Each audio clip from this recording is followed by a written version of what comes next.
when I woke up, very confused. She said, "You almost died last night. In fact, no one can believe you were alive." I went into the games not knowing what was coming. As humans, we just hate uncertainty. You just sensed that it was out there. You have to start somewhere. We're all programmed to push ourselves even farther. This is On the X, an IRONCLAD original.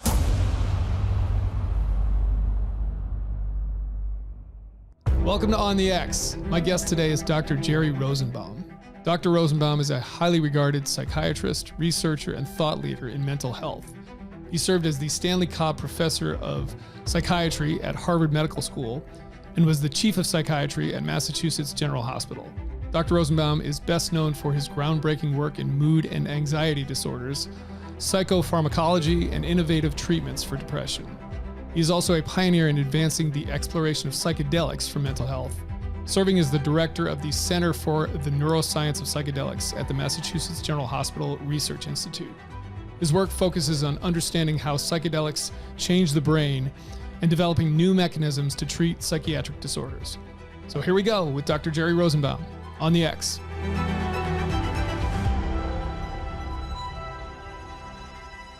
What got you interested in that in the first place? What made you want to go into that field?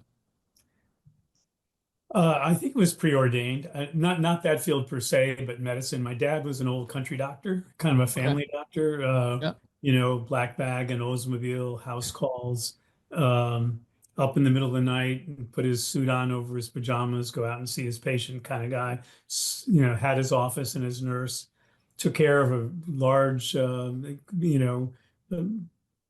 middle class working neighborhood in downtown Hartford, and took care of people from birth to death. And, he was a very modest, soft-spoken guy who, if you encountered him, you'd say, he's sort of boring. But if you walked into his office and, with his white jacket on, he just came alive, with smiles, and he was like bigger than life. So he was just, he lived to be a physician, and that's, who he was. And it also probably shortened his life because of the way he lived. But it was pretty inspiring, and then everybody just assumed that, I would go into medicine. I briefly struggled with that idea and had a quick divergence, applied for law school, but in the end went to medical school. But my ambivalence came out in some ways by, I was an American history major, not a science major. So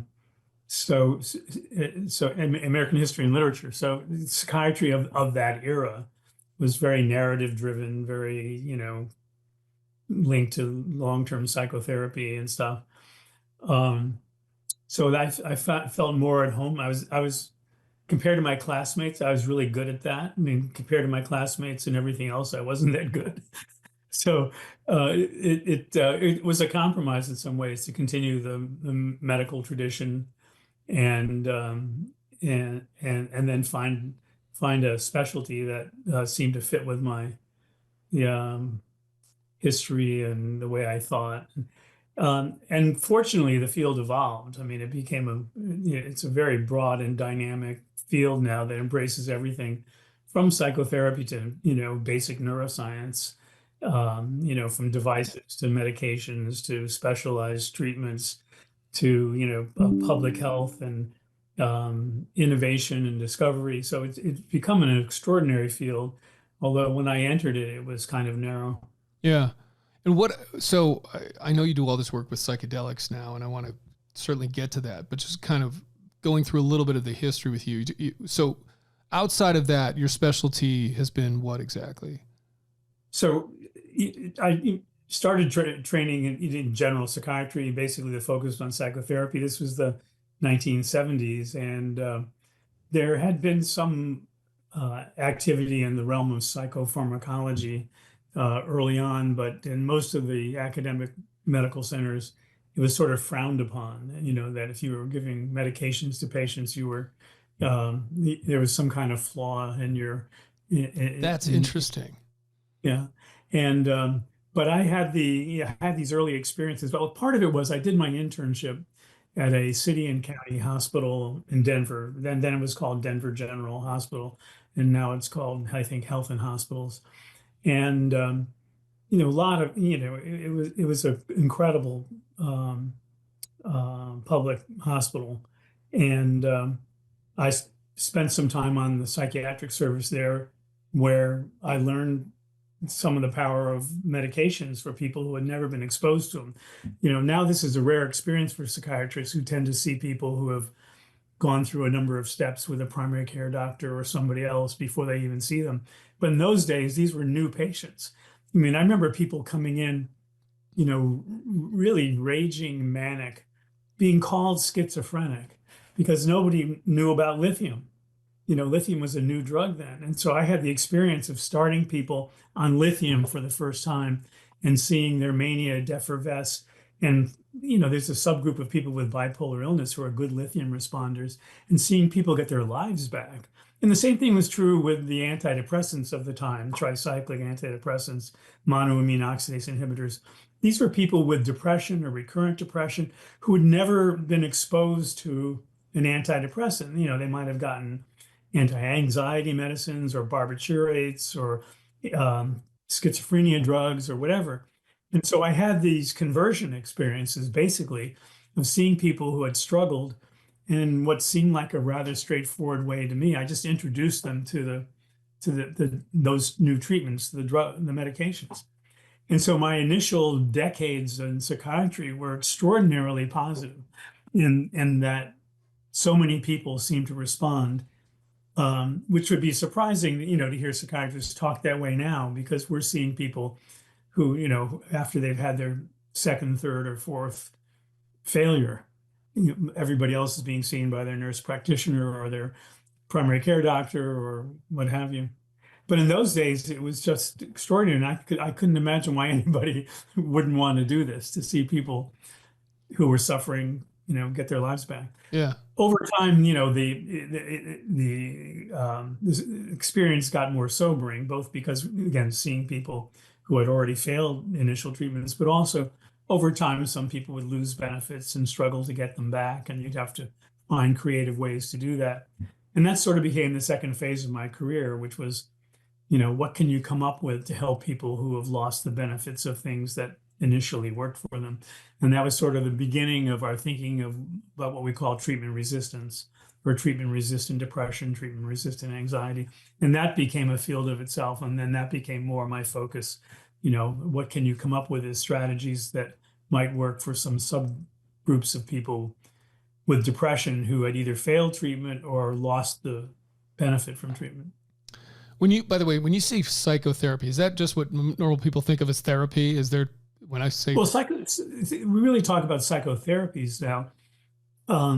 There are many different brands and schools and approaches, and some of them are well studied, so-called evidence-based therapies that have particular protocols, or they're manualized and very specific training and how to do them, and they tend to be time limited. So, like cognitive behavioral therapy. Yep.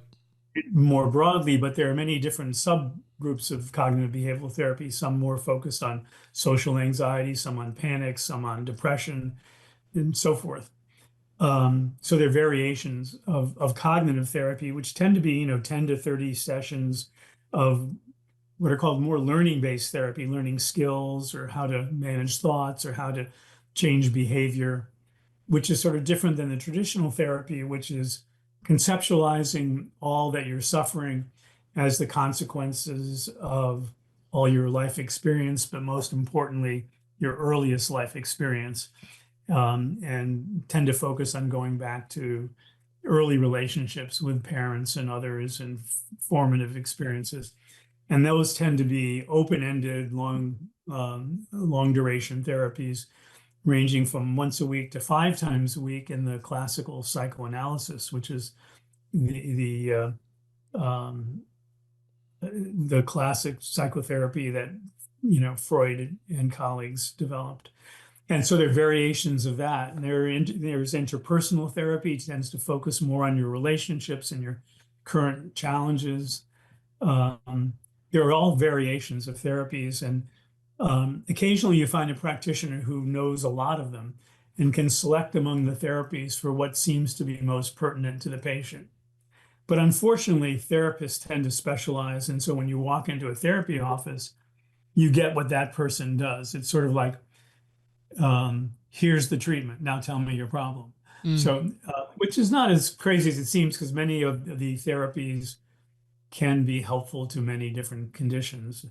But it's not the same as sort of doing an evaluation and trying to decide which elements of which therapy will be most helpful for that patient. Yeah. So, I'm sure we'll talk about PTSD some. So there are specialized therapies that were designed for and are evidence-based around PTSD, like cognitive processing therapy or prolonged exposure therapy, or maybe an EMDR, Yep. eye movement and desensitization. So there is a proliferation of therapies, some of them well studied, some of them practiced without lots of evidence, but lots of personal anecdotal experience. Some of them are combined with medicine. Some feel that it's not helpful to combine with medicine. So there's so many different options for treatment out there now. It's almost confusing, and for better or worse, what you get will have something to do with the first door you walk through. Yeah. I'm curious from your perspective and experience, obviously, where is the right place for pharmaceuticals to play in this space? Because I always think about, I would assume so much of what people might struggle with mentally is a result of experience, not necessarily the result of some kind of preordained, to use your word, chemical imbalance or something like that in the brain. So we don't come into this life as, tabula rasa. Yeah. We come in with our own unique wiring, family history, genetics. And it's not necessarily dispositive. It doesn't mean that you have a genome that predisposes you to develop depression, that you will develop depression. Although for some people that's true. So we talk about the genome and the exposome. So the exposome is everything you've been, as you said, you've been exposed to from the day you were born, which could be emotional deprivation, abuse, or optimal, loving, nurturing experience. It could be things external to you, health related. It could be, we've even found now that air pollution exposure is a risk factor for depression, dementia, and all sorts of things. So everything you're exposed to, from the physical environment to your emotional environment, your neighborhood, the kids you grew up with, whether you're, gifted in some way that gives you positive feedback as you grow up, or whether you have, you're less gifted, whether it be physically for sports or intellectually for learning. In the same way, kids who were born wired for dyslexia, for generations were told they were stupid. And that, or worse, that they weren't trying hard, when they were the kids trying hardest of all, because the kids reading came easily. It was a piece of cake. So they didn't have to try. So there is something about how we come into the world. But a lot of my research over a period of about 20 years, from the early 80s to about the early aughts, was in trying to understand why some kids developed anxiety disorders and some didn't. And so we gathered families from pediatric clinics where the parents didn't have anxiety disorders, and recruited families where parents had an anxiety disorder, usually panic disorder, and who had very young children, toddler age, from 1 to 3. And we studied those kids and just looked at the kids. And what we found is that there were marked differences in temperaments that those kids were born with based on whether there was a family history of anxiety. So kids who had a mother or father who had, say, panic disorder in adulthood had a high rate of being what we called inhibited kids. They were more likely to be clingy, more likely to have separation anxiety, more challenged by unfamiliar situations and people, more likely to have anxiety when they start school and want to stay home. So it was just a profile, a temperamental profile. They had more physiological activation to novelty. Even as infants, there were, retrospective reports that they were more likely, like if you hung a mobile over their crib, kids love it. These kids would love it for a while and then get too um, activated by it and start to get distressed. So these kids were born just with different physiology and maybe it was the physiology that drove the behavioral response. And when we followed them into their early 20s, sure enough, the kids who were born with one temperament were far more likely to develop in adolescence social anxiety disorder. But the other thing we learned was that that profile, while biasing what you were likely to develop in life, maybe you're more likely to be a computer programmer than a used car salesman, let's say. There was an opposite profile of uninhibited kids that as well. But you could change the world they're exposed to and blunt or divert the trajectory of their development in a certain way. So one of my colleagues, a psychologist, developed this cognitive behavioral based intervention, which he called Being Brave, which was about 30 sessions, about 20 with the kid, 10 with the parents, to teach them to sort of, in raising their kid, to be sort of a surrogate CBT therapist. So they learned, how to identify their anxiety, how to manage it, how to prevent it, instead of going to class on the first day of school cold, arranging to visit the classroom before, meet the teachers, learn some skills.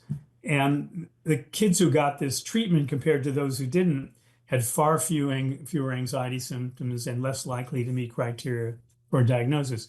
So again, you see the interaction of, what you're born with and what you're exposed to, both on the positive and negative side. Now, some of our disorders are profoundly genetically based, like the psychotic disorder, schizophrenia, bipolar disorder but in schizophrenia, you may be predisposed, you may even have sort of prodromal symptoms of sort of social withdrawal but there seems to be a critical period that if you can pass through without, say, a traumatic experience or a challenging experience or exposure to cannabis, you might get through a critical period and still be somebody who's sort of on the spectrum but never developed the full disorder. Right. So there are opportunities for early intervention, prevention, even in people who seem predisposed. And also, like with bipolar disorder, there's lots of observation that a first manic episode can be triggered by, sleep deprivation, international travel, psychedelics, stimulants, and so forth.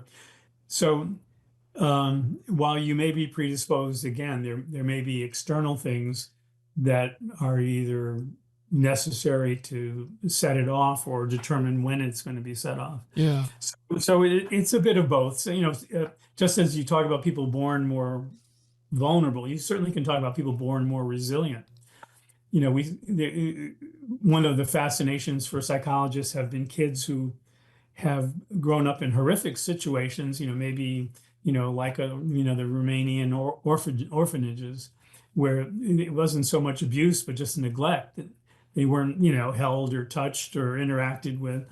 And, and that sets the stage. Your brain sort of learns to develop to deal with the world it's been exposed to. It anticipates, world going forward of what it's experienced. So if you've been traumatized or stressed early on, your brain is wired to be hyperreactive to stress. Whereas if, you've grown up in a situation where it's been calm and comfortable, or when challenges occur, there are resources to help you through it, you're prepared to be more likely to manage and be resilient. But some people, also are just seem to have been protected against the ravages of early trauma, and that again must come back to wiring or genetics that are protective. Yeah, I mean, for sure. Look, we're clearly not, as you say, tabula rasa right out of the gate, right? We have different sort of propensities, proclivities, talents, all of that. I mean, those are real things for sure, personalities. But I also always think that regardless of what those things are, none of it, or almost none of it maybe, should be a foregone conclusion one way or the other, right? It's not like, it doesn't mean you're automatically going to end up in this state or anything like that. Just like, think of something like just book smarts, intelligence, right? Like we're kids in class, we're all different there.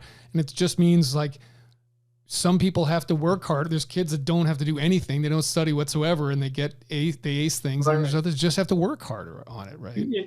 Yeah. And also there, what the schools value as evidence of being excellent may not always correspond to what is likely to create success in life. I mean, we all know examples of somebody who was just good at one thing, and maybe they were like a geek and were really good at computers, and grew up to have their own companies. Yeah. They had one particular talent. Maybe they were really skilled in drawing and became artists. But they weren't necessarily really good at math. I mean, right. So there were a lot. And there were all different kinds of intelligences. We talk about emotional intelligences. For sure. I've certainly known a lot of entrepreneurs, including successful ones, who will tell you they were terrible students, they couldn't pay attention, they had ADD, whatever. Mm-hmm. But in a certain context, that distractibility led to creativity and figuring out how to get things done efficiently or something. So there's a lot of different pathways and a lot of different talents, and all of them require some willingness, to contribute effort. The saddest things that we encounter now that are the most challenging for psychologists and psychiatrists and pediatricians maybe is this generation of kids who don't launch. And they don't always seem like they have intellectual impairment. They don't have, necessarily diagnosable psychiatric disorders. Tends to be a heavier use of cannabis in that group, but they just don't have the executive function or the motivation or something to be able to develop independently of their home and basement. So, and yet when you talk to them, they don't really, most of them don't diagnose easily for a treatable disorder. So there's a lot of diversity in what influences who we are to be and what impairments we'll have. I mean, I think it's quite analogous to heart disease. I mean, when this is ultimately, it's a manifestation. The mind and brain, really emerge from the same organ. So you think of cardiac disease, we all take for granted that family history, heritability is a big part of risk. Family history is a risk factor independently of anything else. You're more likely to have a heart attack if your father and grandfather had a heart attack or brother. And we know there are risk factors too if you have high cholesterol, if you have high blood pressure. But it's not destiny. I mean, you can eat well, you can Yes. take statins, you can exercise, you can do stress reduction, and you can blunt or even reduce most of that risk. Or you can be passive about it and the risk factors will predominate. So it's analogous to, all the things that the brain underpins. Like, I mean, we even see that now with diseases we thought were inevitable or biological like dementia. It's now clear that if you don't smoke and you don't drink and you exercise and you eat well, your risk for, and you don't live in LA, and breathe the air, Yeah. that your risk for dementia will be substantially decreased. On the X is proudly presented by Mechanics Wear. Known for their durability and comfort, Mechanics Wear gloves are made from top quality materials, offering protection against impacts, cuts, and abrasions. They feature advanced breathability and moisture wicking technology to keep hands cool and dry during any task. Designed with precision, these gloves provide a secure grip and flexibility, helping users work more efficiently and safely. They've certainly been my personal go-to glove for decades. Mechanics Wear gloves are available at most retailers, on mechanicswear.com, and on GSA Advantage.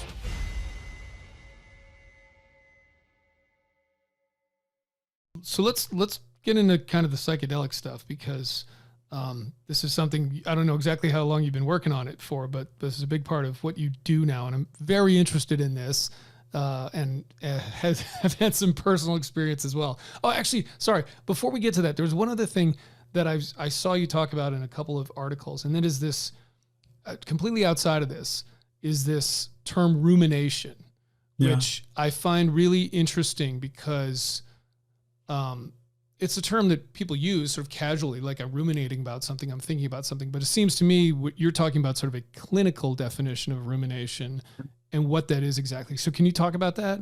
Yeah, it's sort of, in a way, it's a matter of degree and impairment. And it is confusing because it overlaps with other words that people use, like worry and obsession and so forth. But to take it back over time, I mean, I just sort of had this moment where I realized that most of the suffering that was being reported to me in my clinical practice, and I focused on mood disorders, depression, and anxiety disorders, was not many of the symptoms that lead to a diagnosis, like trouble with sleep or appetite, but the anguish of what's going on in your head all the time, which is a form of stuck thinking. And it can be in different domains. It can be, about a regret or of something that was done, or humiliation or an embarrassment or something self-deprecatory about oneself. But what was characteristic of it was stuck. It was like you were in a loop you couldn't get out of. And it wasn't just passive, like an obsessional thought that was intruding on you. It had this combination of being something that you wanted to get out of, and yet were working hard on at the same time, like you were trying to figure it out, trying to stop it, trying to reassure yourself. So it was a combination of automatic and willful. One of my colleagues calls it faux problem solving, like you're working on it constantly, but you can't get out of it. Yeah. So it has some of the same elements of worry and obsessiveness, but it really has this feature about being stuck in a loop that's grinding you down and tormenting you.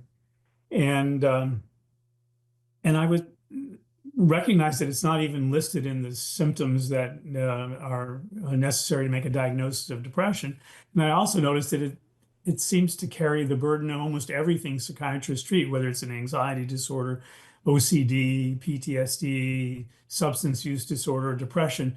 It's that ruminating state that seems to drive a lot of the anguish. So then I was still chief of the department. I could call meetings and people would come. And I convened a group of, OCD experts, imaging experts, neuroscientists, behavioral scientists, and they all agreed it's a problem that we don't fully understand, and there isn't any particularly good treatment for it. We have treatments we offer and things that mitigate it a little bit, like CBT therapy, like exercise, like, meditation or mindfulness or walks in nature, or trying to treat the condition with which it's associated. But it doesn't work that well. People still struggle with it. You get better in depression, your ruminations are less challenging, or you ruminate less, but it doesn't go away. And when it ramps up, it's often a harbinger of relapse, and it's sort of a chicken and egg thing, which is coming first, the rumination or the depression.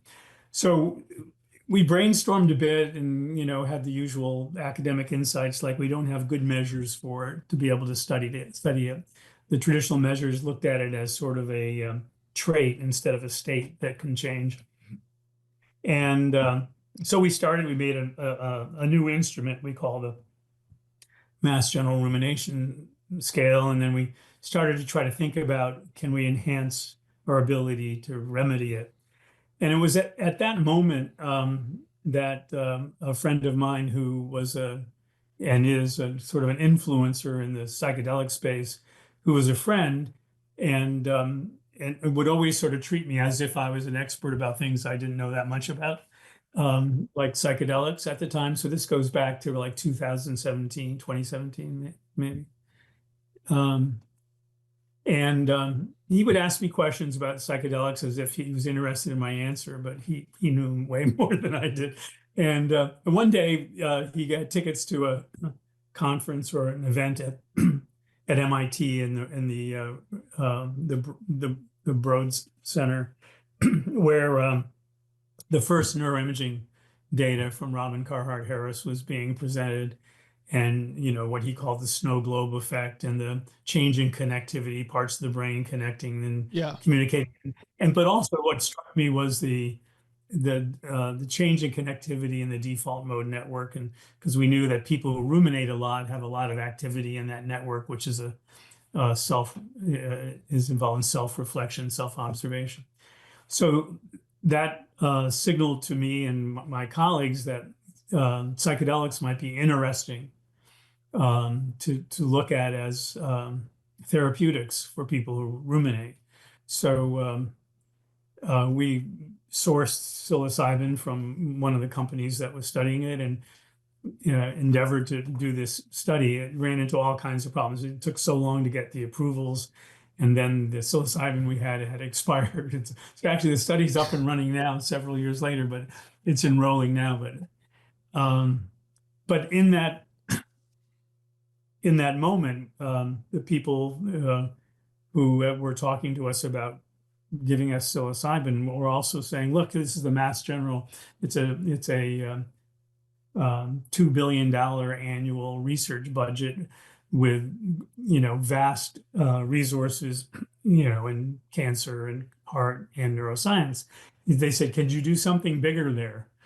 And I said, "You mean like, focus not just on rumination, but on psychedelics?"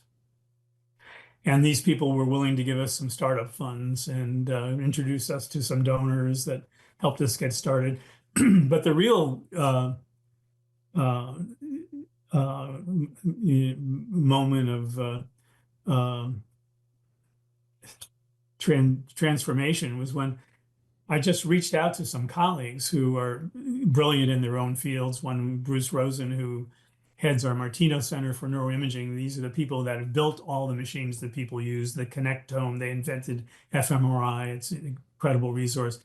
And he said, he's been always interested in psychedelics, but he was afraid to say it out loud, that how his colleagues would appear. And then a basic scientist who runs a lab that can take your skin cells and make mini brains out of them. And turns out from the time he was 12 years old, he was interested in ethnobotany and had read Plants of the Gods when he was 13, and he was excited. So suddenly I found all these people had longstanding interest in psychedelics who were willing to come together and create a kind of a collective of those interested in psychedelics. And so my failure was I never managed to get all the people who were flooding the commercial development of psychedelics with vast sums to invest in just a scientific enterprise. So we had a pretty good early start that made us optimistic. We got some funds from a foundation to help young people start research in the area. We did fund that neuroimaging study. We were able to do some early clinical trials. But then the most fun thing was we discovered on the top of one of our research buildings, there was an abandoned research facility that has 3 massive greenhouses, lab space, and office space that you can't even get to. There's a special secret elevator that was used years in the past by molecular biologists exploring plants for novel, I think, cancer drugs. But it was lain fallow through those years. And they were delighted when one of my colleagues said he was interested in identifying understudied or unstudied plants that were potential psychedelics and growing them there, extracting and fractionating and learning what molecules they contain to try to find new generations of psychedelics. So in some ways, that's the centerpiece of the operation at this point, in addition to the usual things, the clinical trials and neuroimaging, the teaching. We have a annual course that brings in about 500 colleagues, to learn about psychedelics. We teach the residents and so forth. So it's, it's become real. I mean, like the Velveteen Rabbit, it's sort of, come into its own reality. But it started with that interest in rumination. Yeah. And what's the goal there with the center? Is it to prove efficacy? I mean, we know these things obviously change your experience. So is it trying to get? I'm not sure we're that focused on proving efficacy. I think we're all pretty confident that the challenge in efficacy is being able to design trials that are acceptable to the FDA. Yeah, well, I've always talked about this, like having a placebo with a psychedelic is really hard, right? Yeah, functional unblinding is not possible. Yeah. But that's I don't believe the FDA has set that as a standard that has to be exceeded or a barrier. I was actually at the Lycos AdCom, did a brief presentation on PTSD for them, and so I, and sat through the whole day, and it was quite clear to me the FDA was acknowledging that there was a generation of new drugs that was coming along. And like many drugs in psychiatry, even, ketamine, Spravato, that really can't be blinded well. People, by and large, guess right whether they're on the drug. And so they've approved drugs with that before. They just wanted to, have advice in thinking about it. Clearly you'll need to have, pretty substantial evidence of efficacy, strong evidence of efficacy. You might want to show some durability that's inconsistent with the natural history of the condition. You want to have remote raters, so you're not biased by the people treating the patients doing the ratings. There are a number of features. You want to have a satisfactory REMS or safety plan. But I think with all that in place, the FDA was preparing itself to approve this new generation of drugs. I think the issue with MDMA, not necessarily MDMA per se, but the submission was a number of unique challenges. One being that it was confusing to the panel that the active ingredient wasn't hypothesized to be the drug. The active ingredient was the therapy, and the FDA doesn't approve therapy, so that was challenging. And there were also gaps in the data, and then there were some historical controversies about the maps and Lycos development that I think derailed the appropriate evaluation of the treatment. So I don't think that's a harbinger of what subsequent panels will decide. So I'm optimistic about that. But you asked about what is our goal. So although we do some clinical trials, they tend to be small ones in areas of narrow interest of our investigators. Like we have a trial for young adults with functional bowel disorder. We have a trial in development for people with fibromyalgia and pain and so forth. Some of my colleagues, if they are interested, may participate in the clinical trials to show efficacy of the commercially developing drugs, but that's not why we exist. We exist for two reasons. One is to try to understand what really is happening in the brain beyond what we know, which is, the molecule binds to the 5-HT2A receptor and some other receptors, but that doesn't explain anything to you. It just tells you, where the story begins. So ideally, to be able to follow the neurochemical or cascade or the network changes and understand what's really happening to not only confer the entheogenic state or the trip, but how that leads to state change when somebody is ruminating or depressed or craving or whatever it is, what is happening in the brain that leads to that change? And can we understand that sufficiently to think of novel ways to take advantage of that that might be, more compatible with our healthcare system? So instead of the hours of personnel and space and cost that seem to be associated with the future of psychedelic treatment, which will undoubtedly limit its access for a while, can we understand it enough to find another way? Maybe it's a device thing to understand what networks involved.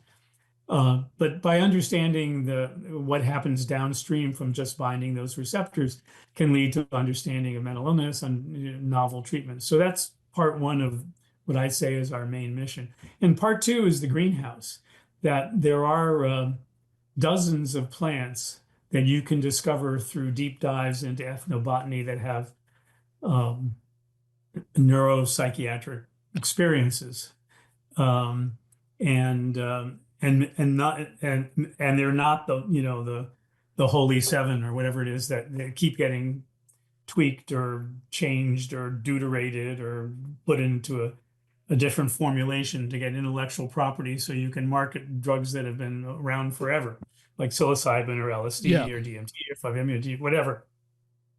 So the commercial game has been, finding a way to, take what's been known for a long time and tweak it in a way so you can own it and market, right. develop it. Yeah. So if we take one of these plants and lo and behold, it has DMT in it, we're not interested in that. But we think we're going to find novel molecules, because the description of how these plants were used or the experience of using them signals that they have differences. Like one of the plants that my colleague Steve Haggerty is interested in has reports of causing auditory hallucinations as opposed to visual ones. So you start with this history of human use. You don't know how it's doing what's been reported. So you grow these plants. And so that's what the greenhouse is for. You extract whatever's in the plant, which is probably going to be hundreds or dozens anyway of interesting molecules. You fractionate them to separate out the different molecules, and then you use them in what are called humanized models, like these mini brains that in the lab, to see how they change synaptic plasticity, or how they look alike or different from known psychedelics, and potentially come up with new molecules that may have important differences that may be relevant to what we call precision psychiatry, that it's best for certain types of symptoms or conditions. So that's the goal of the center. It's those two goals: understanding how psychedelics change the brain and coming up with novel therapeutics. The show is sponsored by BetterHelp. We hear a lot about relationship red flags, but what about green flags? Therapy can help you identify and practice the traits of healthy, supportive relationships, whether with a partner, a friend, or yourself. And if you're looking for a licensed therapist, BetterHelp can connect you with any of over 30,000 of them online. It's convenient, affordable, and easy to switch therapists if needed, serving over 5 million people worldwide. Discover your relationship green flags with BetterHelp. Visit betterhelp.com/onthex to get 10% off your first month. That's BetterHelp, HELP.com/onthex. Getting back to kind of the brain chemistry versus experiential aspect of just mental health in general. When I think of, I don't know if I would call them traditional, but sort of your run-of-the-mill psychopharmaceuticals out there, like an SSRI or something, I've always been under the impression that the intent there is it changes the chemistry of, there's a chemical imbalance, it changes the chemistry of your brain, therefore it improves your experience, but it's also a temporary fix where, okay, you're taking that now potentially forever, for the rest of your life. Whereas psychedelics, and I've done some, not all of them on the, whatever it is, the Magic 7 there, but I have done some of these. They are drastically altering your experience and your brain chemistry for a finite period of time. But then those effects seem to last potentially forever in one dose. potentially, Yeah. right? So so there are marked differences between the psychedelics and the older drugs. One is rapidity of onset, the lack of need for a daily medicine. There's a rapid effect and then a durable effect. The durability varies the same way we see with ketamine. That some people who have a good response after, say, a couple of sessions, after some days or weeks, need more. With psychedelics, some of the there's not been a lot of really good long-term follow-ups, but there's a significant percentage of people who get psychedelics for, let's say, depression, who are still doing well out to 3 months. And then open studies or experience that suggesting longer, up to a year. So there does seem to be enhanced durability, which is, so this is the part of the appeal of the psychedelics. They work quickly, and after one, or you may not need another for a while, as opposed to our traditional drugs you take every day, which means everyday side effects. But the idea that there's a problem with your brain chemistry and the older drugs are brain chemistry is just not true. There's no evidence of those were marketing themes of that sort of made it seem like serotonin and build you back up again. It's not true. Ironically, the anti-SRIs work is probably not so distinct from the psychedelics, except it's not good. So these SSRIs typically to work. So effect on serotonin is very immediate. During that time, as you can tell, it's an increase in neuroplasticity that is happening, but much more than the dramatic that psychedelics. So all things that treat depression, whether it's ET or exercise or SSRIs, all have a common capacity to enhance neuroplasticity. Things like ketamine and psychedelics even seem to urge it as visually enhanced. So wait, so just on the SSRI right there, saying that raised serotonin, but the notion that you were doing in the first place is incorrect? Well, they're probably in terms of receptor sensitivity or absorption and creation of serotonin may differ. There's not much evidence that how SSRIs are. Where SSRIs, when you give really serotonin levels,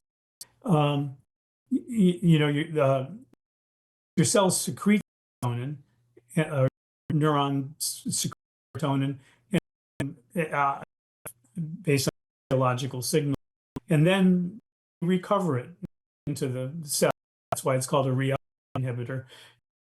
There's a reuptake that after the releases, takes it back in and reuses it for later use.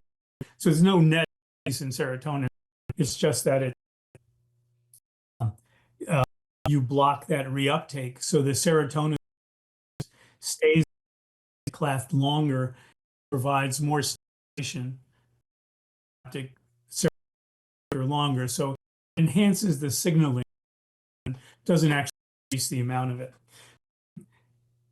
That for many people it's durable. I mean, once they respond, there are some people, particularly if they stay on the medicine well for a long time.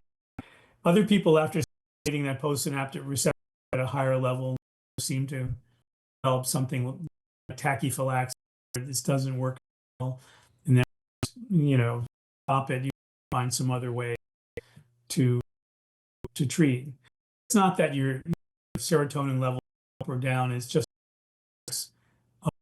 of the uptake of serotonin that's changed by drugs. And antidepressants, other chemicals, like the older, the tricyclics, and some of the so-called MRIs do that as well. The presynaptic cell is norepinephrine, takes it back up and stores it. But the antidepressants block that uptake, their reuptake. That's why they're serotonin reuptake inhibitors. The reuptake chemical signal is sustained long. Now, it doesn't tell you anything. It tells it's and you can observe, but that doesn't tell you it treats depression. Yes. What seems to be is that engaging in that mechanism somehow synaptogenesis and dendritic spines, all the features of enhanced that is neuroplasticity. Same as the psychedelics. The psychedelics just do, with a certain, the older drugs do it, subtle to achieve it. But how much? They have to be taken every day. Yeah. They have off-target effects, that side effects, and they some side effects as well. Trouble many, but not everybody. Right. Yeah, I think the point I'm trying to do with some of this is with psychically, the improvement people get is some kind of chemistry alteration versus the they have as a result. Because the experience is profound, but it's also bespoke to the individual. Like you and I could take the same amount of psilocybin and wildly different experience as a result of that. And for a lot of people, self included, it feels like, and maybe no difference between these two things, but it feels like the experience you have is this sort of the teaching moment potentially sort of changes your perception. So they're advocates of positions, and I'd say people not in commercial drug developments in particular, believe very strongly the evoking of emotions and images and memories and things and integrate with the experience. And think it's silly to think about using this without therapy. Same token, glycose experience and confusion. Almost companies that I'm aware of psychedelics for commercial use in depression. DM. In fact, some companies Really? trying to create psychedelics that, like Helix is. Yeah. Sounds terrible. Like all the fun out of it. Calling them psycho. They, in other words, they retain the ability to plasticity, but don't generate the experience. Mm-hmm. So so everybody's right. I mean, I think there's something compelling, unique, and transformative about psychedelic experience. Is it a safe to treat depression? Well, certainly not, because companies are heading away from saying psychedelic therapy to saying psychedelic. That the only presence of another person of a safe kind of a REMS, evaluation management team, make sure that you don't have a bad trip and you're okay and your blood pressure, but they're not doing therapy before or after.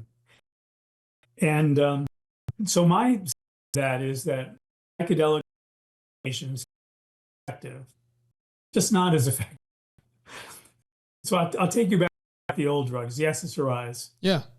Everything we know about them, if you give a population with depression and they get less than SSRI, more people will do better if they get psychotherapy SSRI alone. Yeah. The SSRIs were barely, but able to establish sufficient evidence of efficacy for the FDA by just beating placebo. By how much? How much to beat it by? They beat it by for statistically significant, a P of 0.5 or better. And that's a game because you can increase your chances of doing that. Differences having sample size. Yeah. Okay. But not easy to beat, by the way. You know, it's not a straw man. It's act. So I think will be better than SSRI able to beat a non-therapeutic alternative, whether it's an active placebo or some dose or something. So I think there'll be a that's different than they'll be optimally deployed as standalone without therapy. But to this day, I think psychiatrists know that a patient has had long-standing depression. You want to deliver a combination of therapy and medication. Will be available. It's that companies don't be burdened by having to go to the FDA and try to find whatever therapy used in their trials and the expense of developing all the complications. I want them like the antidepressants were, they were better than non-treatment. Without saying how much better they do with an adjunctive treatment like a particular form of therapy. Is there data suggest right now that there are specific psychedelics effective for specific conditions? Like psychedelic is effective for anxiety, PTSD, or whatever. Do we have any data that's that? I think there are impressive, but not really data, because I don't think there are any adequate head-to-head comparison of different psychedelics in the same population. But there have evolved, like ibogaine for substance use. We know that ibogaine,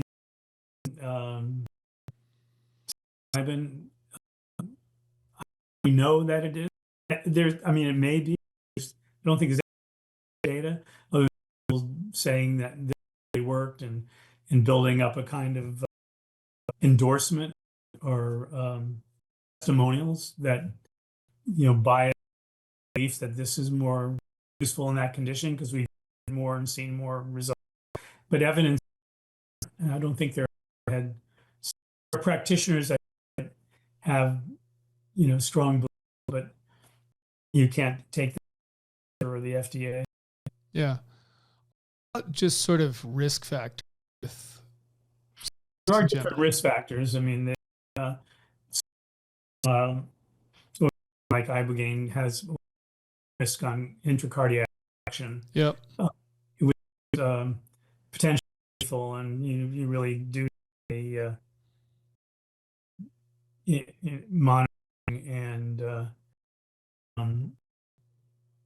a ability to block it, advice that like an EKG, right? EKG, but I can't block on it. Your heart an electric jolt. Oh yeah, like an A type of thing. Defibrillator. Defib. Yep. So that's something that companies are trying to pull out of it. You can look at the molecule and it is interacting with the HERG, so-called HERG, and you can out and maybe have that does all the good without the cardiac. And there's a company working on that now, okay. More than one. So that there all these to do increase blood pressure and for now, and it's no big deal. But there probably are people who are weaned out of using psych in clinical trials, elders, cardiac for whom blood pressure or pulse may trigger something. So there is concern, which I'm not concerned about, but the psychedelics also, in addition to leading to 5-HT2A bind serotonin receptor 5-HT2, medicines that bound to 5-HT2B taken daily were associated with cardiac valve. I don't think 4 times a year treatment is likely to increase liability. Yeah. What about like the old school stuff? Like this stuff will make you go crazy or jump off a building. That other than obviously you can be in a bad setting, taking a psychedelic is not, and that can lead to behavior. Those then, old experiences were some experience where people didn't know they were psychedelic. So that would do it. Yeah. Can they be crazy? You crazy? Be crazy. So, and again, this is space, but is a combination of years of emergency room experience. And so up now, there's a study of people who came to an emergency room because of a bad, had a higher rate of developing psychotic schizophrenia or bipolar mania. So I think it's although that psychedelics very risky for a small subgroup of people who are disposed to a psychotic disorder. So in the trials, we screen out people with a family history of bipolar illness or mania or schizophrenia, or a personal history of psychosis, or even to the extent it elicited signals of prodrome to schizophrenia because of the potential that you can hear a first episode. So some people say those are people who would have got the illness anyway, maybe triggered off. But conditions like schizophrenia, there are periods that if you can get an episode, you'll be able to enter the disease. There is concern about triggering a psychosis in those people. You identify those people, but screen for psychosis, personal past of suspicious symptoms. Okay. So, you've talked about sort of preventing these getting into being FDA approved. What, like in your estimate, where is this headed ultimately? Something FDA approval.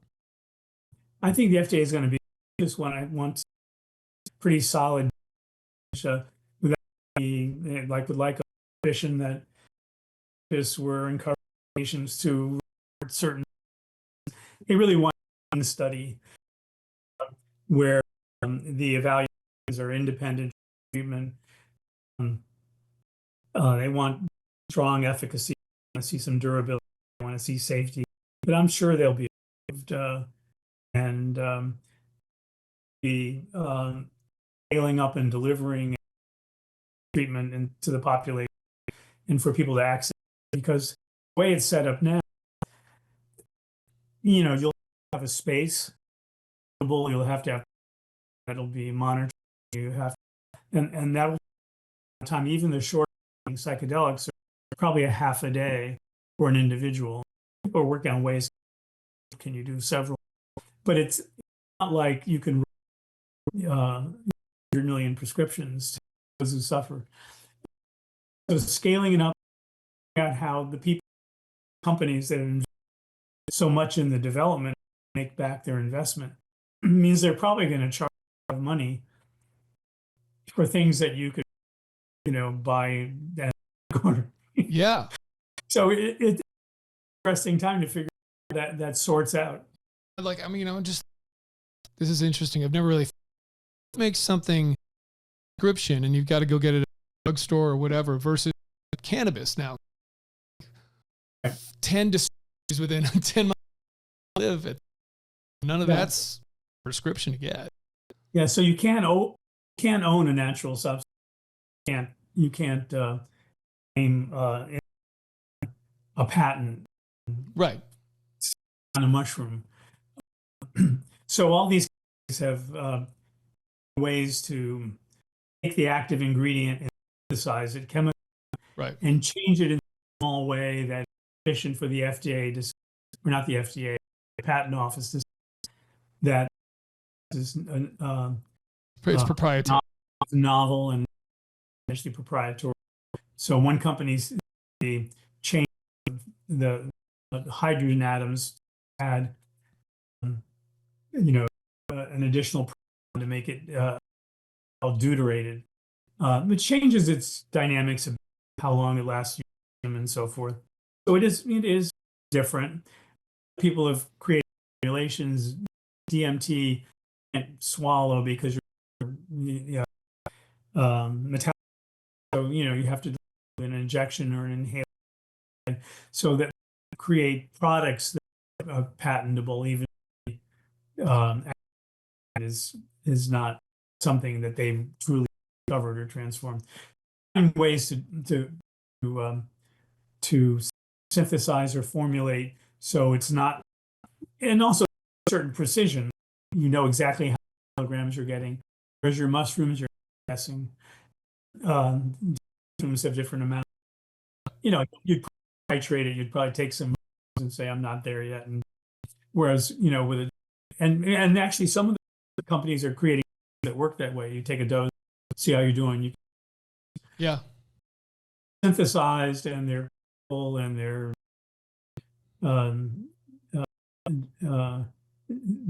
manufactured that you precisely how much is in. There aren't other things that you don't want, so it's manufactured safe. So there, I mean, is from a right. I mean, it's but you synthesize it, you put it in a tablet, and then you also formulate in a way that makes its pharmacokinetics better for side effect. You want it faster, let's say, and ends doesn't take up so much in time in the doctor or in the setting or wherever. Alongside of that, could people at that point just start about you can't patent? Well, thinking, did you just open up a mug shop where you're not? It's not. I guess Oregon and Colorado and Ballard, Massachusetts, that failed, but still 40% were for it, 50% were against it. But it was campaigned against, so people paying for, but it was a more marketing than. It'll be an interesting. When we started that first little neuron study that I was, it only required willing to have a single psilocybin experience, neuroimaging before, shortly after, and then for several months to see brain network changed in these patients who ruminate and have depression. So it didn't even average yet. We just had the study on. Before we knew it, we had 100 people signing up wanting to be in the study. So what that does is there are a lot of people out there who want to have access in a trustable setting, a psychedelic treatment. It's not available. They would turn to courses if it was easy. So if it was legal, decriminalized. Yep. A problem. Potentially, those people aren't being evaluated in the same that they would be evaluated in a clinical setting. The treatment setting would be somewhat different, and follow-up would be very different. Going to like store or a place where you say administer psychedelics, provide you with the evaluation, observation, and long care, or assuming psychiatric disorder. It's somebody who says, "I've heard so interesting things. I want this experience to learn for them. I want to see the other dimensions. I want to meet machine elves." What's motivating you? I mean, people challenging experiences still. It was. Mine was challenging. It was a really wild challenging, experience, and you feel differently about your place in the universe. You're just part of the quantum universe. You're not so important that you're just you. And I think that's a very cool thing. Yeah, I do too. Treatment, it's a kind of an experience or a religious experience or a spiritual or an existential growth experience, but it's not what we're talking about when we give this to people with resistant depression.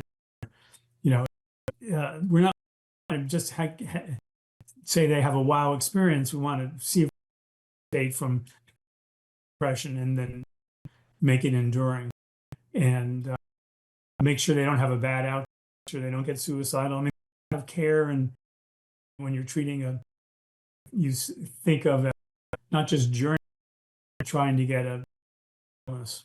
Yeah. So what do you think? Will cross over. People can get it or afford it in the medical setting. To the extent that it will eventually be decriminalized in many places, they'll move into that setting. I think mostly that'll be okay, but we did talk about that subgroup of people who probably should be more cautiously exposed to psychedelics if exposed at all. So what's the over-under on the timing of this then, do you think?